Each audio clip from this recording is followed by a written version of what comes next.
All right, guys, welcome back to the channel. Thanks for tuning in. Thanks for watching. And of course, thanks for subscribing. We truly appreciate it. We're back at it now with our brand new 2023 Tesla Model X. This is not the plaid trim. This is the standard trim or the long range trim, whatever you want to call it. But this is our new black Tesla, our new 2023 Tesla Model X. Now, we've already done a review of the sort of 2022 Tesla Model X Plaid, where we went into great detail about the features, the functionality, how it improves on different year models based on that.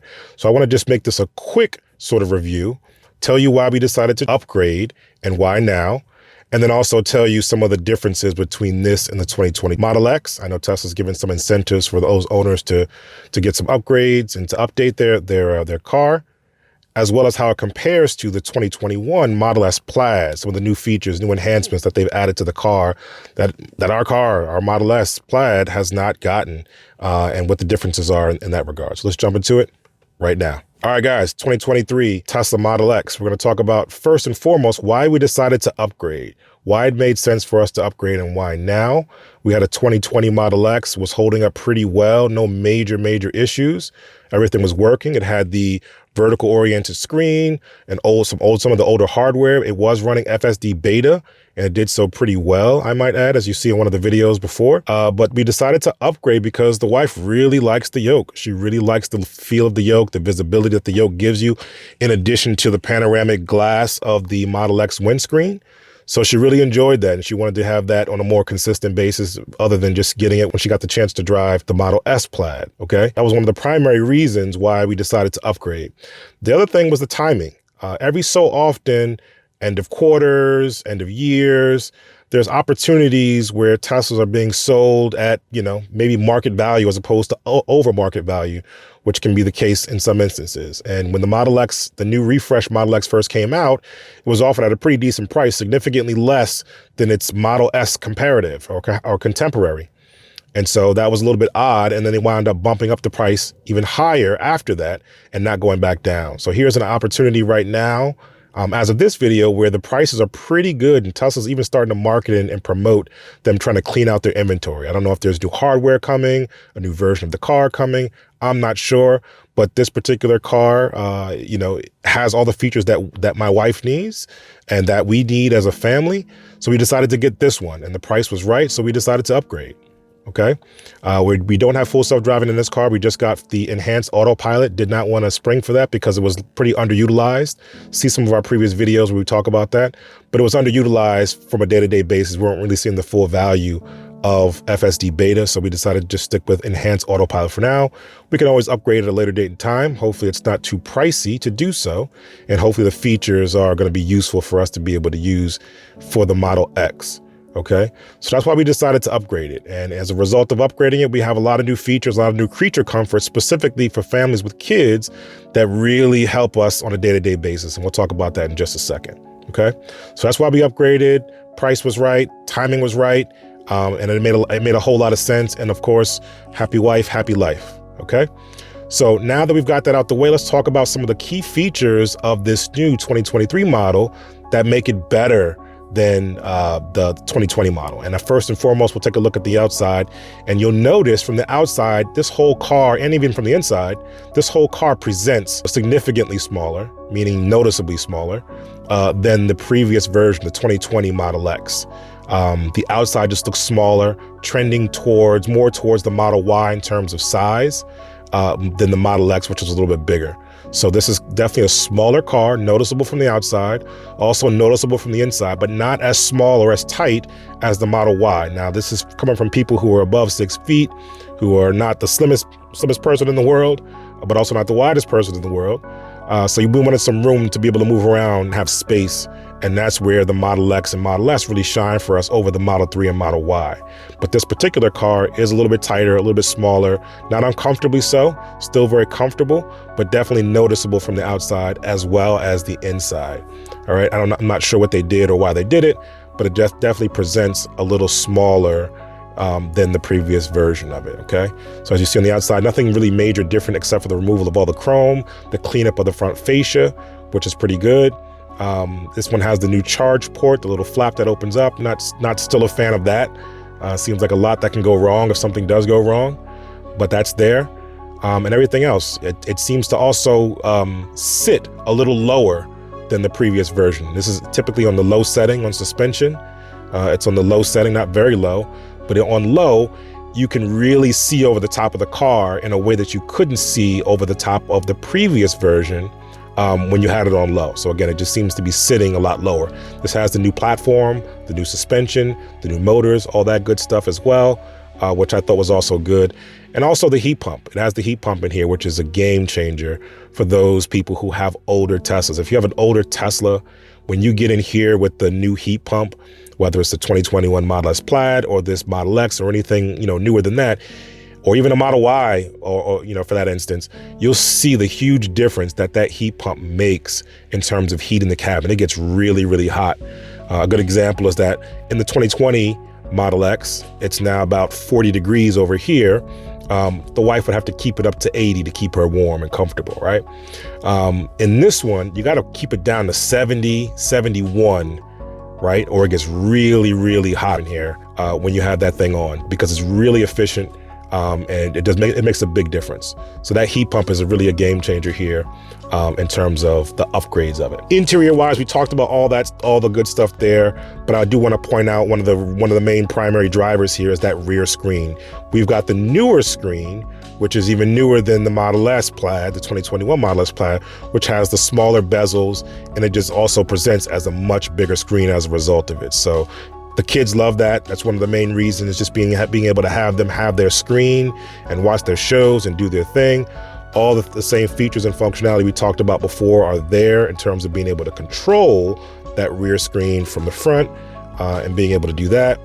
And you can wake the rear display, put on the shows, all that good stuff. And even in the visuals, you can see it presents a lot bigger than the 2021 Model S Plaid, which had the larger bezels and effectively a smaller screen as a result of it, right? So that's really, really cool to see. It also has, this is the 5-seat configuration. We didn't go for the 6-seat or the 7-seat. 5-seat suits us just fine. Plenty of room for cargo in the back. And as we started to transfer contents from the rear of the 2020 side by side to the rear of this one, you could feel that the inside space has gotten a little bit tighter. All the stuff that fit in the rear, both underneath the floorboards and on the top of the floorboards, still fits fine, still visibility out the back, but it just feels a little bit tighter. Stuff has a little less space to move around and to slide around, but stuff also has more compartments in the back and in the rear. As you can see here in the rear, there's that rear compartment. There's that rear compartment on the side left that allows you to put some stuff in there and tuck it under there. So everything still fits. Everything is still accommodated for, but just a little tighter packaging overall. I think they're trying to get some efficiency gains in terms of aerodynamics. They're trying to get some efficiency gains, maybe in terms of weight. I haven't seen the weight difference between the two cars, but there might be a weight difference as well. And again, just making it more efficient overall and being able to maximize on the range that it gets. All right. So that's really what it comes down to in terms of the comparisons. But one of the other things I want to note is that the yoke is also a little bit different. It's a softer material, softened vegan leather material, whereas the 2021 Model S Plaid was a little bit more coarse, a little bit more texture, which meant it was prone to getting scratches. So this one, if I was to scratch, I'm not really seeing anything. I'm scratching right now very gently, but I'm still scratching. If I did that same scratch on the Model S, you would see that streak here of where I scratched. It didn't break the material, but it just is a softer material, which is really good. It feels good in the hand. It feels better than the Model S Plaid yoke, or the older yokes that they used to have for the Model S in this regard. So maybe the Model S Plaids, the newer ones, are probably having the same material as well as the Model X's, and it just feels a lot softer, a lot more durable as a result of that, versus the other ones, which are a little bit more coarse, prone to scratches, and it felt like you could easily nick the material and cause a tear. And once you cause a tear, it becomes sort of like a virus, and it continues to peel all the way around the yoke until you have to get a replacement. Okay. This one also seems to have, if I move this a little bit, it seems to have that placeholder for where the horn might go if they choose to activate it. The Model S's yoke was a little bit more static where it couldn't move. There's still spacing under here. You really can't see it. I probably won't be able to get a good job of seeing it. There's spacing between this and the actual panel here, same as the Model S, but this one is it moves a little bit. giving me the impression that maybe they might put a horn here at some point, because that still is the biggest issue with the yoke. And I don't know if that goes away with the wheel. I got a chance to see one of the wheels. I don't know if that goes away, because as you steer the car, even with the wheel, right, let's imagine I have a wheel, the turn signals and buttons are still here. So you still have to put your hands relatively in the same position as you would as a yoke. And that's why we decided not to get the wheel. Obviously, she likes the yoke, but even from a wheel perspective, it doesn't make a lot of sense because it doesn't have stalks, and that's where the wheel benefits, because the wheel can turn and your stalk is still in the static place. This one, the wheel is going to turn, you're still going to have these buttons in the same place, and therefore it doesn't make a whole lot of sense to necessarily do that, because now it's going to be an awkward experience with a wheel versus a unique experience with the yoke, okay, if that makes sense. Otherwise, everything else is here. Wireless charging pad. We got the white interior. What we are going to miss from the old 2020 Model X is that sort of piano black ebony decor, where it was a sort of black glossy material here as opposed to this wood. This wood looks pretty tacky. I'm not a fan of the color. It could be maybe a little lighter, and I'm just not a fan of the wood grain in general in contrast to the white. So you have wood, silver, which they still should make dark carbon or a darker material, and then you have white here, which doesn't really play well. As you see here, doesn't really play well together. Would love to have the carbon fiber, obviously, as an option as for the plaid, but you could have some kind of glossy dark material, which would have been better suited in terms of the visuals for this car, especially when you have white, okay? Or make this silver trim a dark silver, some kind of dark carbon type of material, just to give it some more contrast and let it pop a little bit. All right. So that's really what it comes down to with this car in terms of some of the things that are new, some of the things that are different, how they compare. Now, in terms of driving the car, that's where you're also going to see a big difference here coming from the 2020 Model X to the 2023. Okay, this has the new platform, so the new suspension. It also has the double glazing dual pane windows, so you get a much quieter cabin than the older versions of the Model X, which is great. You also get a better sound system tuned for this new, quieter, tighter cabin as well. So that's also a great thing. Great to see and hear the difference between the two cars and two generations effectively. You do get the cabin camera now too, which is unfortunate, which means that if you're on autopilot, the camera's gonna be looking at you and scrutinizing your eyes, looking at the road, so you're not have as much freedom as you would in the 2020, but that's okay. And then otherwise the seats, again, we always talked about the seats, heated and cooled seats, much better seats, much more comfortable seats than the last ones as well. And overall, just again, a more refined package over time. In terms of driving, because this is a smaller feeling car, it also feels tighter in terms of turns. The turn radius is tighter. Going around corners feels a lot tighter and more nimble than it did. We talked about that with the Model X Plaid review. Check that review out.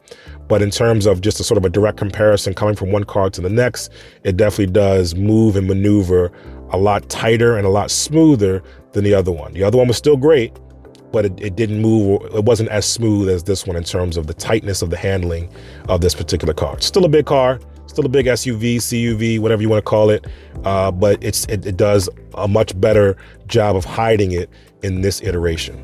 The one thing I will note that the older version did seem to have, and I'm not sure if it's the tires, we have the 20-inch tires here, not the 22s, but somehow, some way, the older car seemed a little bit more cushier over bumps.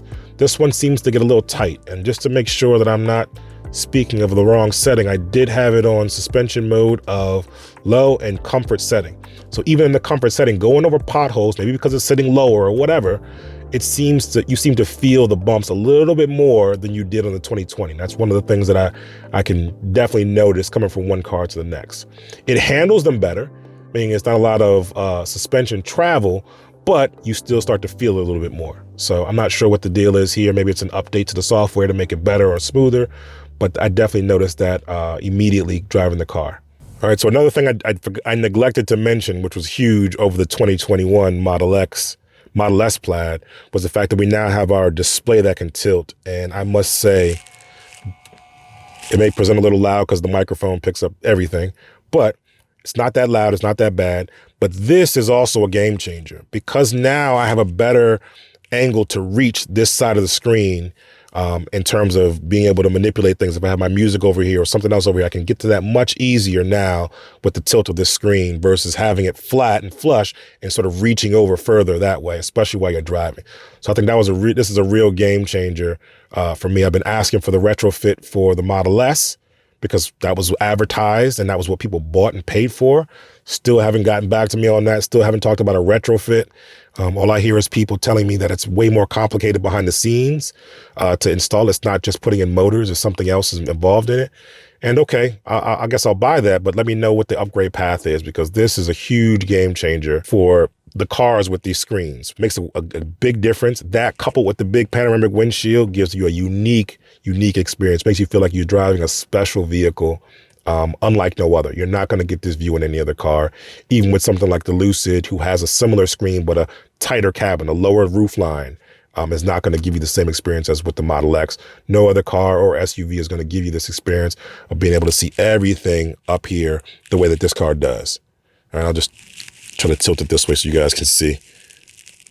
See that? No one's going to give you that view. No car is going to give you that view other than the Model X. So that's, again, a unique experience, and it makes you feel that way. So that's pretty cool. All right. Other than that, I think everything else I covered in the Model X video, Model X Plaid video, so definitely check that out. Yeah, so overall, just overall, my thoughts on this coming from the 2020 to this is just the whole user experience is more streamlined, it's better, it's more efficient, right? Having phone key as opposed to key fobs is amazing, especially if your key fob, like us, battery kept dying. It's great. Having the backup key card is always clutch, just in case something happens to your phone or something happens, with something else, you can have the key card available to you. That's also great. Being able to tie the locks to your key cards is great. Being able to have those cloud profiles is also great, right? So being able to associate your phone's signal, its Bluetooth signal, with your given profile, and all the other creature comforts here. Opening the door, so closing the doors from the app, things like that make a world of difference from a convenience perspective. One pedal driving makes a world of difference from a convenience perspective. And adding that with the yoke and the smoothness of the yoke and all the things that it brings to the table makes it a really, really upgraded experience. So Tesla obviously is doing some promos right now. They're trying to get rid of the inventory. Definitely take a look if you're interested or on the fence. It might not be worth your free supercharging miles if you have free supercharging miles. It might not be worth the value of what you paid for full self-driving beta if you bought full self-driving beta, but take that into consideration. Take that value of what those are providing for you with the value, all the creature comforts that you're getting here with the new suspension, the new seats, heated and ventilated seats, the new view, the visibility, the screen, the articulating screen, right? The new suspension, all that good stuff.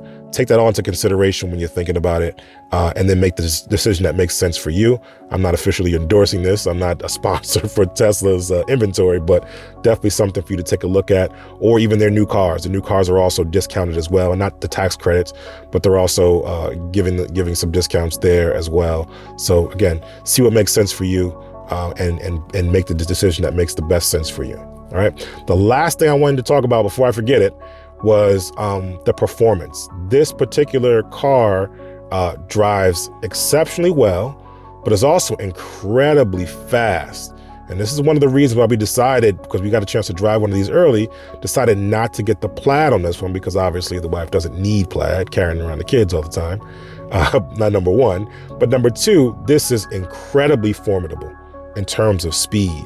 And not only that, it has a sport mode, but it also has an insane mode with drag strip mode. So you can actually do launches in this car, and it's incredibly fast and incredibly smooth and composed when doing so. This also has the higher tuned motors. One of my previous videos, I said that they have carbon wrap rotors like the carbon sleeved motors like the Plaid, which gave it its high RPMs and high speed. That's not the case. I'll course correct here.